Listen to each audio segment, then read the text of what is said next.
नमस्कार बच्चों, मैं हूँ शुभांगी सक्सेना, आपकी विज्ञान की अध्यापिका। और हम आज बात कर रहे हैं कक्षा 9वीं के विज्ञान विषय के अध्याय 4 के संदर्भ में। और आज हम इस अध्याय का करने वाले हैं भाग 4, जो कि है आपका पाठ्य निहित प्रश्न। मतलब जो आपकी पाठ्य वस्तु है उसका ये जो अध्याय है, इस अध्याय में जितने भी आपके अंतर्निहित प्रश्न हैं हम उन सभी को हल करने वाले हैं। और साथ में हम क्या करने वाले हैं, याद भी हम अभी करने वाले हैं। तो कॉपी पेन लेकर के तैयार हो जाइए, क्योंकि पढ़ने वाले हैं मजेदार अंदाज में और याद करने वाले हैं सभी प्रश्नों को इसी क्लास में। तो चलिए शुरू करते हैं आज की इस क्लास को और देखते हैं कि ये जो पहला प्रश्न है वो हमारी स्क्रीन पर क्या कहता है। तो भाई पहला प्रश्न है, केनाल किरणें जो हैं उनके बारे में ये हमसे बात कर रहे हैं कि भाई केनाल किरणें हैं वो क्या होती हैं। तो याद करो कि केनाल किरणें जो थी वो आई कहां से थी। तो भाई आपके जो गोल्डस्टीन थे, कौन थे अपने पास, वैज्ञानिक थे एक, जिनका नाम था गोल्डस्टीन। अब इन गोल्डस्टीन ने क्या किया था, केनाल किरणों को यूज किया था। भाई किनको काम में लिया था, केनाल किरणों को काम में लिया था। और उनकी मदद से किसकी खोज यहां पर की गई थी, प्रोटॉन की खोज यहां पर की गई थी। किसकी खोज की गई थी, प्रोटॉन की खोज की गई थी। तो ये जो आपकी केनाल किरणें हैं इन पर कौन सा आवेश विद्यमान है, ये भाई होती हैं आपकी धनावेशित होती हैं। कैसी होती हैं, धनावेशित। तो ये फ्लो चार्ट से याद रखना है कि केनाल किरणें क्या है कि भाई गोल्डस्टीन थे, वैज्ञानिक का नाम हो गया। उसके बाद उन्होंने किसका इस्तेमाल किया, केनाल किरणों का। ये तो प्रश्न में ही दिया है। ठीक, अब इस केनाल किरणों के प्रयोग से किसकी खोज हुई थी, तो आपके प्रोटॉन की खोज हुई थी। किसकी खोज हुई थी, प्रोटॉन। अब प्रोटॉन जो है आपका वो कैसा है, धन आवेशित है। इसका मतलब ये जो आपकी केनाल किरणें हैं ये कैसी होंगी, धन आवेशित होंगी। याद हो गई, चार ही तो चीजें हैं इसके अंदर। क्लियर है, चलिए देख लेते हैं फटाफट। देखो केनाल किरणें हैं भाई धनात्मक रूप से आवेशित है, यानी धन आवेशित हो गई। अब ये धन आवेशित है तो प्रोटॉन की यहां पर खोज हुई। ठीक, और प्रोटॉन भी आपका कैसा आवेशित होगा, धनात्मक रूप से आवेशित होगा। बात समझ में आ गई, ठीक है जी। तो चलिए आगे चलते हैं, बात करते हैं प्रश्न संख्या 2 के विषय में। क्या है प्रश्न संख्या 2, यदि किसी परमाणु में एक इलेक्ट्रॉन एक प्रोटॉन है तो क्या इसमें कोई आवेश होगा या नहीं। अब याद करो कि ये वाला जो अपने पास एक तो इलेक्ट्रॉन हो गया और एक प्रोटॉन यहां हो गया। इलेक्ट्रॉन पर आपका होता है ऋण आवेश। कौन सा होता है, ऋण आवेश। प्रोटॉन पर आपका होता है धन आवेश। ठीक, अब ऋण आवेश जो है वो धन आवेश से कैसा हो जाएगा, निरस्त यहां हो जाएगा, खत्म हो गया। भाई एक इलेक्ट्रॉन पर एक ऋणावेश मानो और एक प्रोटॉन पर आप एक धनावेश मानो, यानी क्या हो गया भाई, समान हो गए हैं ये तो। एक ही धनावेश था, एक ही ऋणावेश था, दोनों ने क्या कर लिया, कैंसिल कर लिया एक दूसरे को। तो भाई अब जो आपके पास आवेश आएगा वो कैसा आएगा, यहां पर शून्य आवेश आएगा। और शून्य आवेश का मतलब क्या होता है कि कोई आवेश विद्यमान नहीं है। भाई सीधी सीधी गणित है, एक इलेक्ट्रॉन एक प्रोटॉन, कैंसिल, जीरो आवेश। क्लियर हो गई बात यहां तक। चलो देखो, क्योंकि प्रोटॉन एक धनात्मक आवेशित कण है, अपने को पता है। किसने बताया ये अपने को, गोल्डस्टीन ने। इलेक्ट्रॉन जी जो है वो ऋणात्मक आवेशित है, और ये इलेक्ट्रॉन जी के बारे में किसने बताया, थॉमसन जी ने बताया। इसलिए दोनों कण एक दूसरे को क्या कर देंगे भाई, उदासीन कर देंगे, कैंसिल हो जाएगा। तो भाई आपका जो ये आवेश है परमाणु पर वो कोई भी विद्यमान नहीं होगा। मतलब कैसा होगा, उदासीन हो जाएगा। भाई कोई है ही नहीं तो उदास हो जाएगा। ये कैसा होगा, ये उदास होगा। न धन है न ऋण है, तो क्या है ये, उदास। क्लियर हो गई भाई बात। चलिए आगे चलते हैं, देखते हैं अगला प्रश्न। परमाणु जी जो हैं वो आपके उदास बैठे हैं, यानी कि उदासीन हैं। इस तथ्य को थॉमसन मॉडल के आधार पर अपने को स्पष्ट करना है। अब पहले याद करो कि ये जो आपके जे थॉमसन थे, कौन है भाई, ये जे थॉमसन है ये। ठीक, कौन है, जे जे थॉमसन। अब ये जो आपके पास जे जे थॉमसन जी हैं, इनका परमाणु मॉडल जो है वो क्या था? तो भाई इनका जो परमाणु मॉडल था वो आपको याद होना चाहिए कि हमने तरबूज की बात की थी। किसकी बात करी थी? तरबूज की हमने बात करी थी। और किसकी बात कर ली थी? प्लम पुडिंग की बात करी थी। भाई आपका जो एग्जाम है उसके अंदर ऐसे प्रश्न आता है कि भाई प्लम पुडिंग मॉडल किसने दिया था, या थॉमसन के प्लम पुडिंग मॉडल की व्याख्या यहां पर आपको करनी है। तो याद होना चाहिए जे जे थॉमसन ने अपने को मॉडल कौन सा दिया था। अब भाई इस मॉडल के दो अभिग्रहित थे, ठीक। पहला अभिग्रहित जो था उसमें उन्होंने कहा था कि ये आपका परमाणु हो गया, ठीक। अब ये परमाणु जो है ये कैसा है? धन आवेशित है। कैसा आवेश विद्यमान है? धन आवेशित विद्यमान है, ठीक। अब क्या है कि अंदर जो है ऋण आवेश कुछ इस तरीके से धसे हुए हैं, मतलब ऋणावेश अंतर्निहित है। पहली बात यहां हो गई कि परमाणु एक गोला है जो कि धनावेशित है, और इलेक्ट्रॉन जो है भाई वो ऋणावेशित है, अंतर्निहित है परमाणु के अंदर। क्लियर? फिर दूसरा इन्होंने बोला कि ये जो ऋणावेशित है ये आपके धनावेशित के बराबर है, इसलिए आवेश कैसा हो गया? शून्य हो गया। तो परमाणु कैसा होगा भाई? उदासीन यहां पर होगा। देखो, और तरबूज कहां काम में लिया? तो समझो कि तरबूज जो है उसका लाल भाग होता है। अब लाल भाग तो बड़ा सारा है, तो ये लाल भाग कैसा होगा भाई? ये आपका कैसा है? धन आवेशित। और अब तरबूज के अंदर काले बीज होते हैं, है ना? तो वो जो काले बीज कैसे धसे हुए रहते हैं, ऐसे आपके इलेक्ट्रॉन धसे। दिमाग में सेट हो गया ना भाई? चलो, तो यहां पर तरबूज अपने को बढ़िया तरीके से याद रखना है। सेम वैसा ही थॉमसन ने कह दिया था, और उन्होंने कहा कि भाई बराबर है नेगेटिव और पॉजिटिव। अब जब दो चीजें बराबर है तो भाई क्या होगा? जीरो। तो शून्य होगा। तो भाई परमाणु जी कैसे हो गए? यहां पर उदास हो गए, मतलब उदासीन हो गए। बात समझ में आ गई? चलो देखो यहां पर कि थॉमसन के परमाणु मॉडल के अनुसार क्या उन्होंने कहा कि परमाणु एक धनावेशित गोला है, यही बात की हमने। और इलेक्ट्रॉन उसमें कैसे है? अंतर्निहित है। याद करो, तरबूज के अंदर काले बीज कैसे धसे हुए रहते हैं। क्लियर? चलो, ऋणात्मक और धनात्मक आवेश परिमाण में कैसे होते हैं? बराबर होते हैं। कैसे होंगे? बराबर। अब जब बराबर हो गई, मतलब सोचो दो चीजें थी बराबर हो गई, एक दूसरे को क्या कर लेगी? कैंसिल कर लिया। तो भाई परमाणु कैसा होगा, यानी आवेश कैसा होगा? शून्य, उदासीन हो गया। सिंपल है, याद हो गया ना भाई? ऐसे याद होना चाहिए कि नींद में भी याद रहे। चले आगे? चलो आगे चलते हैं। अगला प्रश्न क्या है देख लेते हैं हम। तो देखो, रदरफोर्ड के परमाणु मॉडल के अनुसार कौन है भाई? रदरफोर्ड की बात हो रही है, ठीक। थॉमसन के बाद रदरफोर्ड। परमाणु मॉडल के अनुसार परमाणु के नाभिक में कौन सा अवपरमाणु कण विद्यमान है? अब पहले याद करो कि ये जो रदरफोर्ड जी हैं, इन्होंने प्रयोग कौन सा दिया था? तो भाई इन्होंने तो कौन सा किया था? स्वर्ण पत्र प्रयोग इन्होंने किया था, ठीक। यही तो प्रयोग किया था इन्होंने। अल्फा कणों की बौछार इन्होंने करी थी। अल्फा कण हीलियम के कण होते हैं, 4u उनका द्रव्यमान होता है, तेजी से वो गति करते हैं, यही प्रयोग किया था। अब इस प्रयोग के निष्कर्ष पर आओ। तो जब अपन इसके निष्कर्ष पर आए तो उन्होंने क्या कहा कि भाई आपका जो धनात्मक आवेश है और जो द्रव्यमान है वो परमाणु के केंद्र में है।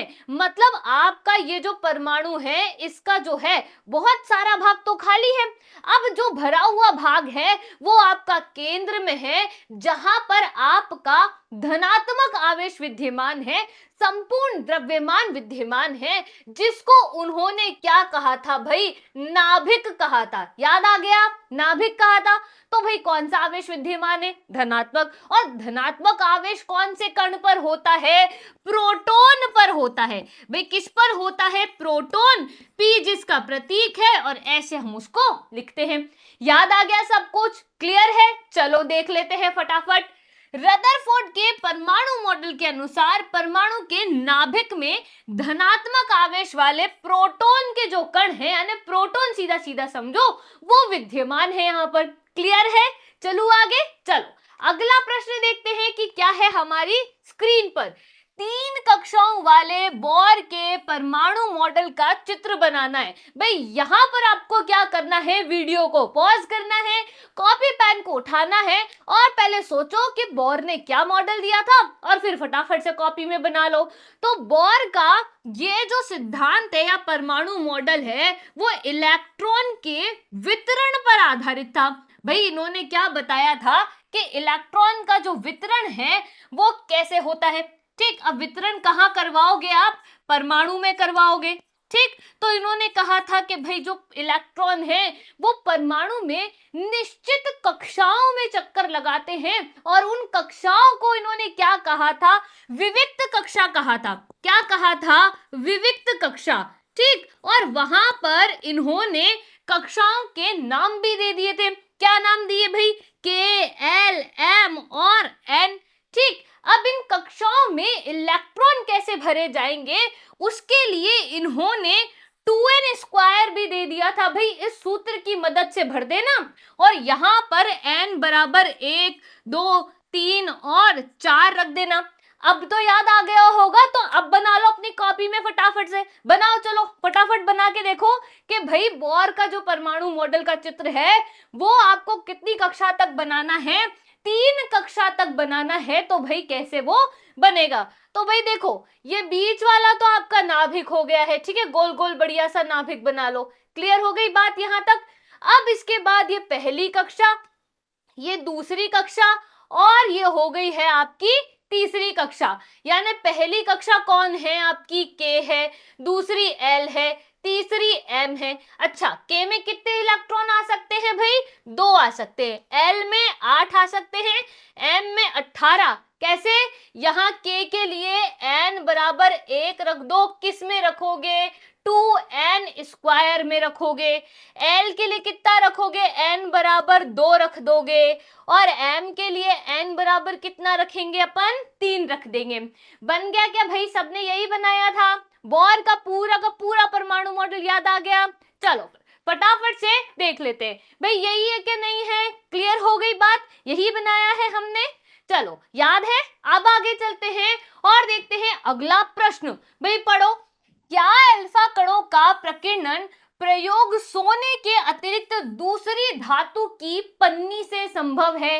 भाई ये पूछ रहे कि भाई रदरफोर्ड जी जो थे उन्होंने क्या करा कि सोने की पतली पन्नी, और ये पतली पन्नी कितनी भाई मोटी थी, 1000 परमाणुओं जितनी ये मोटी थी। याद आ गया, गुड। अब आगे कह रहे हैं कि भाई हम सोने की पतली पन्नी नहीं ले तो कोई और धातु ले ले, सोना धातु है ना, तो कोई और धातु ले ले, तब भी क्या प्रेक्षण समान होते। तो भाई सीधा सीधा बोल दो, हाँ जी समान होते।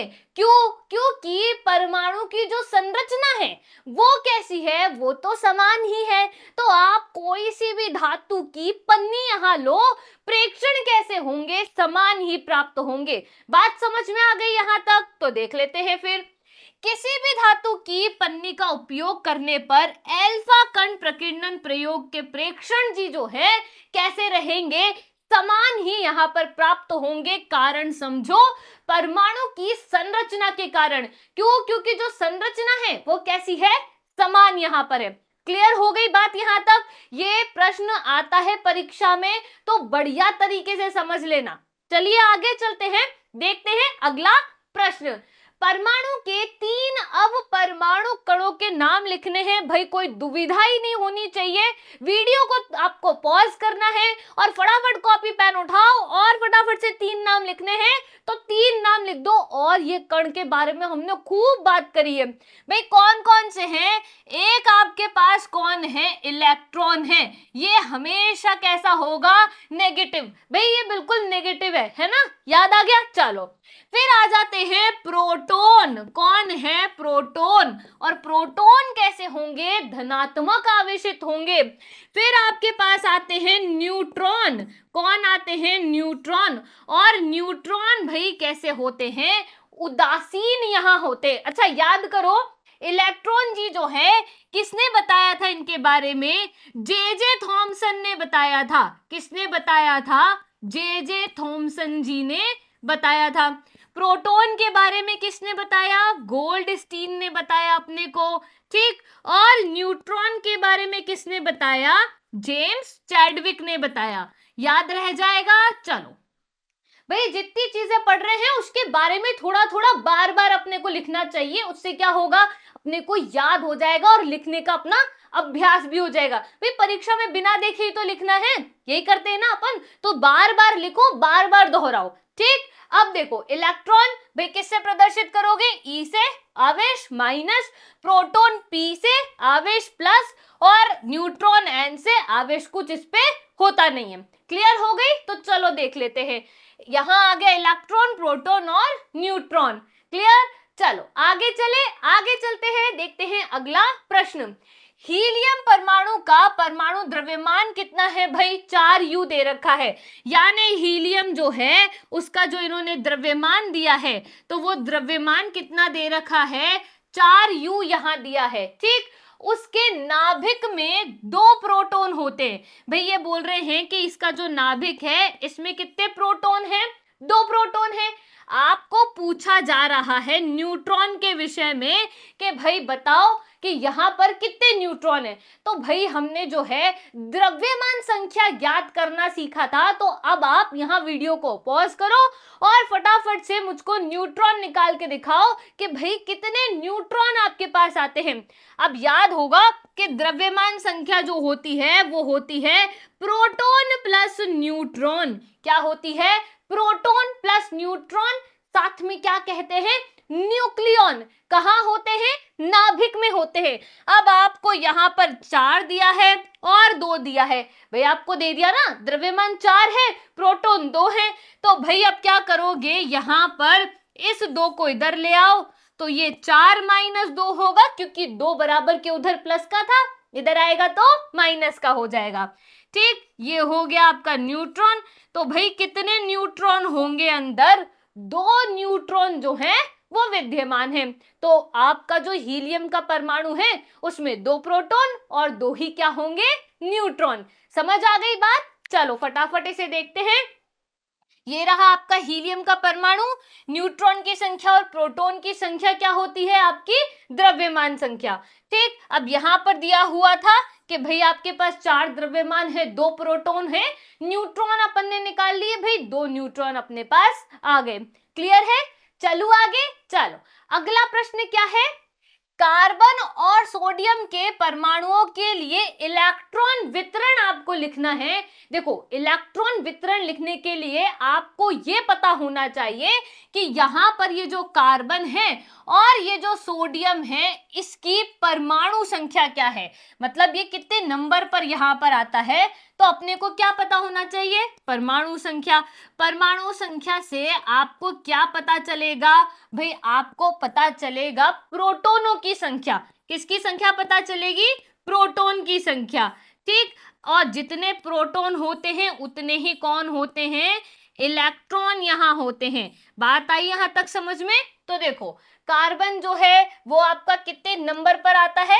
6 नंबर पर आता है। कितने नंबर पर आ गया ये? 6। सोडियम कितने नंबर पर आता है? 11 नंबर पर आता है।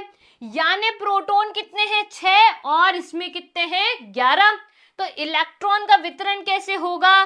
पहले वाले में कितने आएंगे? 2 ही आ सकते हैं। दूसरे वाले में कितने बचे भाई? अब 4 बचे, तो अपन ने 4 यहां लिख दिए। सोडियम के विषय में बात करेंगे तो भाई किस तरीके से होगा? इस तरीके से होगा। 2 किस में होते हैं? के वाले में होते हैं। 4 किस में आएंगे? एल में आएंगे। सोडियम की बात करोगे तो 2 किस में होंगे? के में। 8 होंगे एल में और 1 आपका चला जाएगा एम के अंदर। क्लियर हो गई यहां तक बात? कोई समस्या है? चलो देख लेते हैं फटाफट। परमाणुओं में इलेक्ट्रॉन का वितरण बताता है कि नाभिक के चारों ओर विभिन्न ऊर्जा स्तरों में आपके पास जो इलेक्ट्रॉन है वो किस तरीके से व्यवस्थित है। यहाँ कार्बन के विषय में बात हो रही है। देखो परमाणु संख्या 6 हो गई, 2 इलेक्ट्रॉन के में और 4 किस में? एल में आ जाएंगे। अब बात करेंगे सोडियम के विषय में, तो 2 आपके के में हो गए, 8 एल में, 1 आपका किस में हो गया है? एम के अंदर हो गया है। कोई समस्या? चलूं आगे। चलो देखिए अगला प्रश्न क्या है। अगर किसी परमाणु का के और एल कोश भरा है तो उस परमाणु में इलेक्ट्रॉन की संख्या क्या होगी? समझो पहले कि के और एल कोश भर दिया। अब पूछ रहे हैं कि संख्या बताओ, तो भाई के आपका अगर इन्होंने भर दिया है तो के में कितने आ सकते हैं? अधिकतम 2 इलेक्ट्रॉन आ सकते हैं। एल में अधिकतम कितने आ सकते हैं भाई? 8 यहाँ आ सकते हैं। अब आप इन दोनों को जोड़ोगे तो भाई आपके पास कितने हो गए हैं? 10 हो गए। तो उसमें इलेक्ट्रॉन की संख्या कितनी होगी? 10 इलेक्ट्रॉन की संख्या होगी भाई। 10 इलेक्ट्रॉन यहाँ पर आ सकते हैं। क्लियर हुई बात? देखो, के कोश में 2 इलेक्ट्रॉन रह सकते हैं, एल में कितने होंगे भाई? 8 इलेक्ट्रॉन। यही पढ़ा था हमने। जब दोनों कोश भरे हैं मतलब दोनों पूर्ण पूरित हैं, पूरी तरीके से भर गए, तो भाई आपका जो इलेक्ट्रॉन है कितना विद्यमान होगा? 10 विद्यमान होगा। बात समझ में आ गई? चलिए आगे चलते हैं, देखते हैं अगला प्रश्न क्या है। क्लोरीन, सल्फर और मैग्नीशियम की परमाणु संख्या से इसकी क्या प्राप्त करो? संयोजकता प्राप्त करो। तो भाई सबसे पहले लिखो क्लोरीन।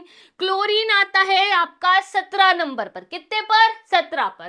ठीक, मैंने आपको कहा था कि भाई 20 तक आपको जो है वो जो तत्व दिए हैं याद होने चाहिए किसी भी स्थिति में। तो देखो वो फिर ऐसे काम आते, तो याद कर लीजिएगा उनको। ठीक है, अब देखो विन्यास क्या होगा? 2, 8 और 7 हो गया।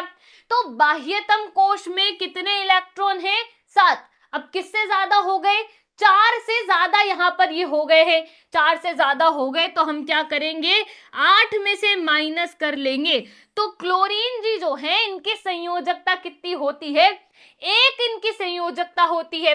बात करते हैं सल्फर के बारे में। 16 नंबर पर आता है। कितने पर आएगा? 16 पर ही आएगा। तो भाई जो आपका विन्यास है वो कितना हो जाएगा? यहाँ पर 2, 8 और 6 होगा। फिर 4 से ज्यादा हो गए ना बाह्यतम कोश में, तो क्या करोगे? 8 माइनस 6 मतलब कि 2 इसकी संयोजकता होगी। समझ आ रही है बात? अब आ जाओ मैग्नीशियम। मैग्नीशियम जी जो हैं वो 12 नंबर पर आते हैं। और अब आपको करनी है वीडियो यहाँ पर पॉज और अपनी कॉपी में फटाफट से निकालो इसको कि भाई यहाँ पर क्या होगा। तो मैग्नीशियम जो है भाई 2, 8 और कितना होगा? 2। तो अब देखो 4 से कम हो गया ना बाह्यतम कोश, तो संयोजकता कितनी हो गई है? 2 यहाँ पर इसकी संयोजकता हो गई। बात समझ में आ गई? क्लियर हो गया? कोई समस्या यहाँ तक? चलो देख लेते हैं फटाफट से कि क्या है। गणितीय रूप से संयोजकता का जो निर्धारण होता है वो कैसे होता है? बाह्यतम कोश में इलेक्ट्रॉन की संख्या के आधार पर होता है। भाई यही हमने बात करी। अब अगर 4 से इलेक्ट्रॉन अपने पास ज्यादा है तो क्या करेंगे? 8 में से माइनस। 8 में से क्यों? क्योंकि हर परमाणु क्या चाहता है कि भाई मैं स्थायित्व प्राप्त कर लूं। और स्थायित्व कैसे मिलेगा? जब 8 इलेक्ट्रॉन होंगे, यानी अष्टक का नियम याद आना चाहिए, इसलिए हम 8 में से घटा देंगे। और अगर 4 से कम है तो फिर जितने हैं हम उतने ही वहां लिख देंगे। तो भाई अपने पास क्लोरीन की यहाँ बात हो रही थी, तो देखो फिर ज्यादा थे ना, 7 थे भाई उसके पास, तो ज्यादा हो गए इसलिए हमने घटाया और कितना आ गया? 1 यहाँ आ गया। अब बात कर रहे हैं सल्फर के बारे में, तो सल्फर में कितने हैं भाई? 6। फिर 4 से ज्यादा हो गए, घटाया तो फिर क्या आ गया? यहाँ पर 2 आ गया। बात समझ आ रही है? मैग्नीशियम की बात की जाएगी, 12 नंबर पर आता है। तो भाई 4 से क्या है? कम है। ठीक है, जो इसका बाह्यतम कोश है उसमें 4 से कम है ना, तो 4 से कम है तो जितने हैं हम क्या करेंगे? उतने ही लिख देंगे। क्लियर हो गई बात? ठीक से समझ आ गया? चलो आगे चले, देखिए अगला प्रश्न क्या है। यदि किसी परमाणु में इलेक्ट्रॉनों की संख्या जो है भाई 8 दी है, इलेक्ट्रॉन कितने विद्यमान हैं? 8 विद्यमान है। प्रोटॉन भी 8 ही दे दिए, 8 इलेक्ट्रॉन 8 प्रोटॉन। परमाणु की परमाणु संख्या क्या है भाई? अब जो है आपका पूछ रहे हैं परमाणु संख्या, तो भाई परमाणु संख्या किसके बराबर होती है? प्रोटॉन के बराबर यहाँ होती है। भाई जितने प्रोटॉन होंगे उतनी ही परमाणु संख्या यहाँ होगी। ठीक, परमाणु का आवेश पूछ रहे हैं, तो भाई आवेश कैसा होगा? शून्य हो जाएगा। कैसा होगा? शून्य। क्यों?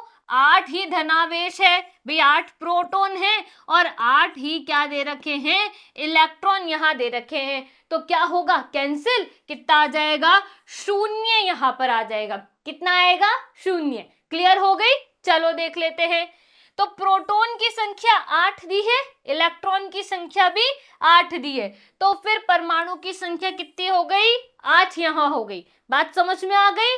आगे देखो, एक परमाणु में प्रोटॉन की संख्या इलेक्ट्रॉन की संख्या के बराबर है, इसलिए क्या करेंगे, दोनों आवेश एक दूसरे से लड़ाई कर लेंगे और फिर कैंसिल हो जाएंगे। जब कैंसिल होंगे तो परमाणु पर कोई आवेश विद्यमान नहीं होगा, उदास हो जाएगा। यहां पर हमारा परमाणु कैसा हो जाएगा, उदास हो जाएगा। क्लियर हो गई। चलो आगे चलते हैं, बात करते हैं भाई अगले प्रश्न की।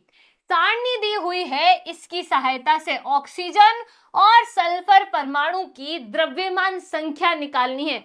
सारणी आपको दिखाई दे रही है अच्छे से। यहां वीडियो को पॉज कर दो और अपनी कॉपी में ऑक्सीजन और सल्फर की द्रव्यमान संख्या लिखो और आपको बता दे हिंट कि भाई ये जो द्रव्यमान संख्या होती है प्रोटॉन प्लस न्यूट्रॉन होती है।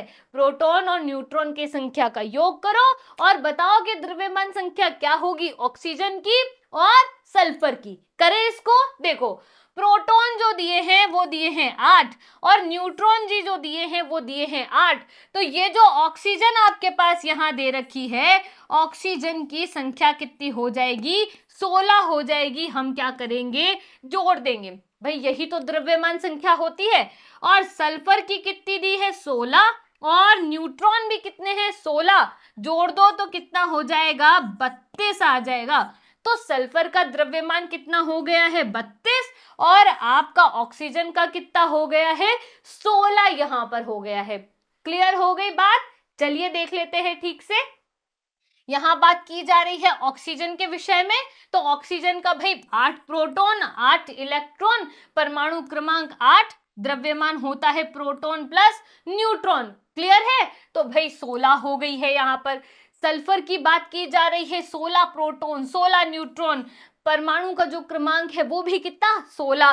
तो भाई आपका द्रव्यमान कितना हो गया है, 32 आपका द्रव्यमान हो गया। बात समझ में आ गई, कोई समस्या। चलिए आगे चलते हैं और देखते हैं अगला प्रश्न क्या है हमारी स्क्रीन पर। तो भाई अगला प्रश्न दिया है हमको कि भाई एच, डी और टी के लिए प्रत्येक में पाए जाने वाले 3 अवपरमाणु कणों की क्या बनानी है, सारणी आपको यहां बनानी है। तो सबसे पहले एच, डी और टी के बारे में बात करते हैं। एच आपका यहां पर है हाइड्रोजन। कौन है ये, हाइड्रोजन। ठीक, अब इस हाइड्रोजन को हम क्या बोल सकते हैं, प्रोटियम भी यहां पर हम बोल सकते हैं। क्लियर हो गई बात। डी को क्या बोलेंगे, ड्यूटीरियम हम बोलेंगे। क्या बोलेंगे यहां पर, ड्यूटीरियम। ठीक, आपको मेरे साथ बोलना है, रिपीट किया करो, ठीक है। टी को क्या बोलेंगे, बोलो, ट्राइटियम। क्या बोलेंगे, ट्राइटियम बोलेंगे हम इसको। क्या बोलेंगे भाई, ट्राइटियम हम इसको या बोलेंगे, या आप इसे ट्रिटियम भी बोल सकते हैं, ट्राइटियम। ठीक, क्लियर हो गई बात यहां तक। अब यहां पर क्या होगा कि इनका जो परमाणु क्रमांक है, ठीक, क्या है भाई, परमाणु क्रमांक की यहां बात की जा रही है, वो कैसा होगा, एक ही होगा। भाई तीनों का जो परमाणु क्रमांक है वो समान होगा। क्यों, क्योंकि क्या है ये, समस्थानिक है। अब परमाणु क्रमांक समान है, मतलब यहां पर प्रोटॉन जी जो हैं वो भी कैसे होंगे, समान होंगे। अब प्रोटॉन जी तो समान हो गए, लेकिन अब भिन्न कौन होंगे, यहाँ न्यूट्रॉन जी जो हैं आपके पास वो भिन्न होंगे। कौन भिन्न हो जाएंगे, न्यूट्रॉन जो हैं भाई वो भिन्न यहां हो जाएंगे। ठीक, अब अगर न्यूट्रॉन भिन्न होंगे तो न्यूट्रॉन कितने होंगे भाई, यहां पर जो है 0 होगा, 1 होगा, और यहां पर 2 विद्यमान होंगे। क्लियर हो गई बात, यहां पर कोई समस्या है नहीं।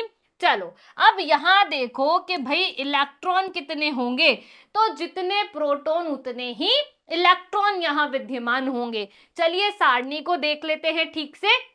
देखो यहां हाइड्रोजन हो गया, और इसको आप क्या कह सकते हो, प्रोटियम भी कह सकते हो। क्या कह सकते हो, प्रोटियम भी।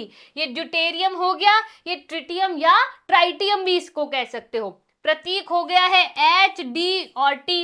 अब परमाणु क्रमांक मैंने आपको क्या बोला भाई, कैसे हैं, समस्थानिक हैं। किसके हैं ये, हाइड्रोजन के हैं। तो कैसे रहेंगे, समान ये रहेंगे। कैसे रहेंगे, समान रहेंगे। इलेक्ट्रॉन की संख्या की बात हो रही है तो भाई जितने प्रोटॉन होंगे उतने ही क्या हो जाएंगे, इलेक्ट्रॉन विद्यमान होंगे। और परमाणु क्रमांक क्या बताता है, प्रोटॉन बताता है। पर अंतर किस में होगा, न्यूट्रॉन की संख्या में अंतर होगा। क्लियर हो गई बात यहां तक, कोई समस्या है। चलो आगे चले, आगे चलते हैं और देखते हैं अगला प्रश्न क्या है हमारी स्क्रीन पर। भाई बात हो रही है समस्थानिक और संभारिक के विषय में। कह रहे हैं कि समस्थानिक और संभारिक के किसी एक युग्म का इलेक्ट्रॉनीय विन्यास यहां लिखो। तो पहले समझो समस्थानिक जो हैं वो क्या होते हैं अपने पास, ठीक, फिर हम आ जाएंगे संभारिक पर। समस्थानिक कहते हैं कि भाई मैं जो हूं उसका परमाणु क्रमांक जो है ना भाई, वो कैसा रहेगा, समान रहेगा। कैसा रहेगा, समान रहेगा। तो फिर भिन्नता किसमें होगी, भिन्नता होगी द्रव्यमान संख्या में। ठीक, किसमें भिन्नता होगी, द्रव्यमान संख्या में। क्लियर हुई बात यहां तक। चलो उदाहरण की अगर अपन बात करें तो अभी अपन ने देखा है हाइड्रोजन जो है उसके 3 समस्थानिक है, सबका परमाणु क्रमांक एक ही है।